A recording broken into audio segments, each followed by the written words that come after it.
Hello guys! Hello! This is for Scorpio. Welcome Scorpio sa ating reading. Welcome dito sa Kapalaran 888. Welcome. I hope na makaresonate ka dito, Scorpio. Thank you sa lahat ng mga Scorpio na nanonood, sumusubaybay dito sa ating channel. Okay? So, first card natin is Empress. Second card is Death card. And third card is Ace of Cups. So, tingnan natin. And sa ilalim mo dito, there's a 10 of Pentacles. Upright position. Okay. Thank you.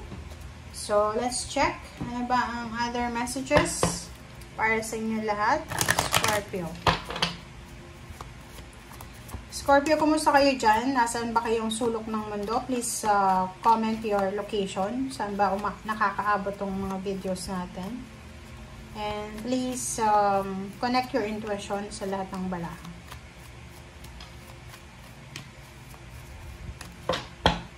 Alright. So, okay. Alright. So, kung makikita mo dito, Scorpio, possible na ikaw ay nasa long distance relationship with someone, pwedeng Pilipino din siya or pwedeng ibang lahi. Pero yung direction nyo dito, yung parang anong tawag dyan? Yung location niya and location mo, napakalayo. Diba? Etong parang kailangan umikot ng nasa ibang kontinente siya. It's either ikaw nasaan ka ba? Nasa southeast ka. And yung taong to ay nasa Europa. 'Di ba? So, sinasabi ng bara sa'yo na possible na mayroon ng kung ano man tong relationship, kung nasa long distance relationship ka ha, kung nasa long distance relationship ka, may possibilities dito na magkita na kayo. There's a ways, there's a parang paraan para magkita kayo. So, please comment down below. Lalo doon sa mga Scorpio na if you're waiting for your love life na parang prosper and alam mo na nasa long distance relationship ka, sinasabi ng bara sa'yo na be patient kasi malapit na there's a light sa end of the tunnel. So may solution daw sa pagkakaroon mo ng yung mga hadlang sa buhay mo. Okay?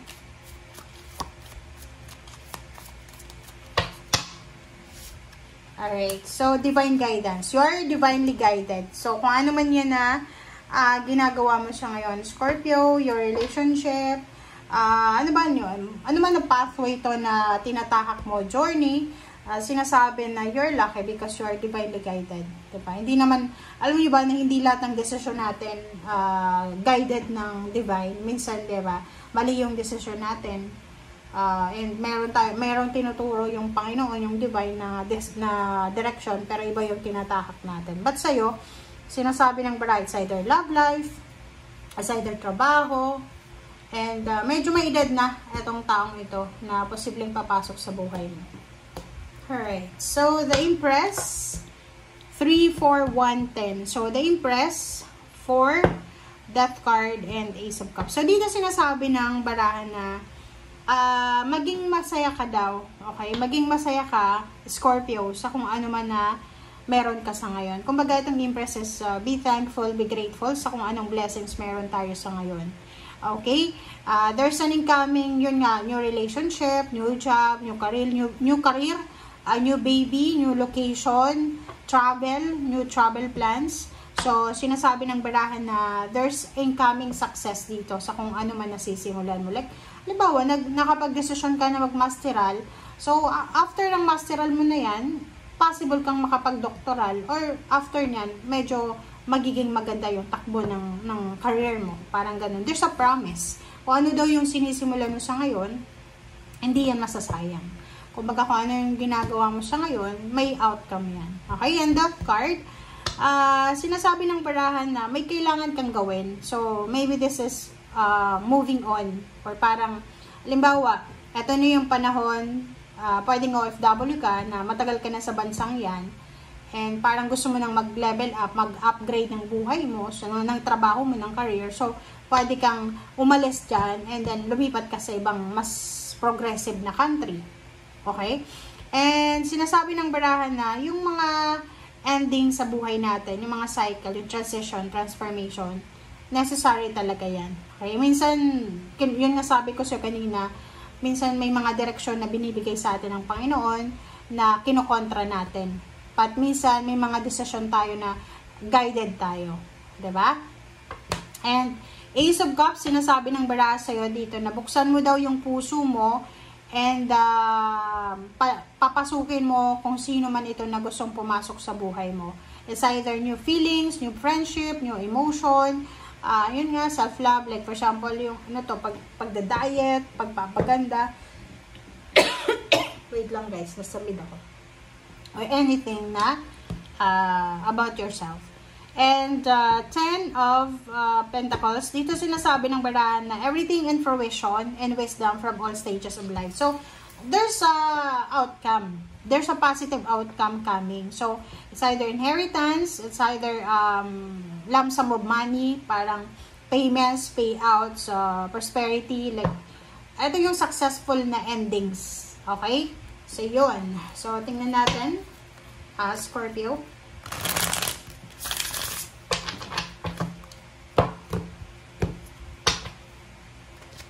Okay. The Crown, the Strength, 8, and 10 of Wands. Diba sabi ko sa'yo, kung ano yung ginagawa mo sa ngayon, parang kung ano yung tinitimpla mo sa ngayon, like nagtitimpla ka ng kape, diba? Masarap yan. Diba? Yun yung sinasabi ng barahan. Sa ilalim mo dito is 3 of Pentacles. Maybe this is wedding, partnership, collaboration, parang ganun. So, ihanda mo yung sarili mo, Scorpio, prepare yourself kasi sinasabi ng barahan na mayroong papasok kasi dito sinasabi na buksan natin ang ating puso, ang ating sarili sa kung ano man na magsisimula, is either new job, new career, new relationship. Huwag kang matakot kasi nakikita ko siya dito na kailangan mong maging strong. Yung mga single dito na Scorpio, nakikita nyo sa mga sa mga TikTok, sa Facebook na maraming vlogger ngayon na ang mga nakatira sila sa ibang bansa, mga asawa nila, mga afam, mga ibang lahi. And parang nakikita ko sa'yo dito na gusto mo ng gano'n, gusto mo makapag-asawa ng gano'n.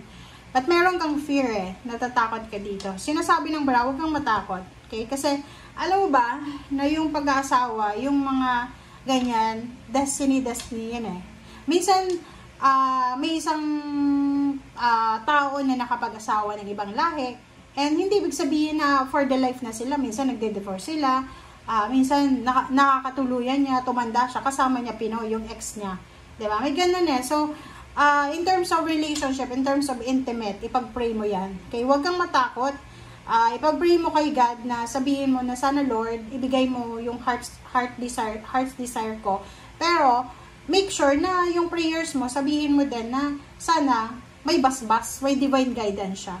Kasi pag walang divine guidance yung Panginoon, hindi yan mag-work or mag-work out. Hindi yan mag-work yung relationship na yan. Or even job Like for example, pangarap na magtrabaho sa ibang bansa and then pagdating niya sa ibang bansa, iba yung expectation niya Akala niya ang ganda ng buhay sa ibang bansa.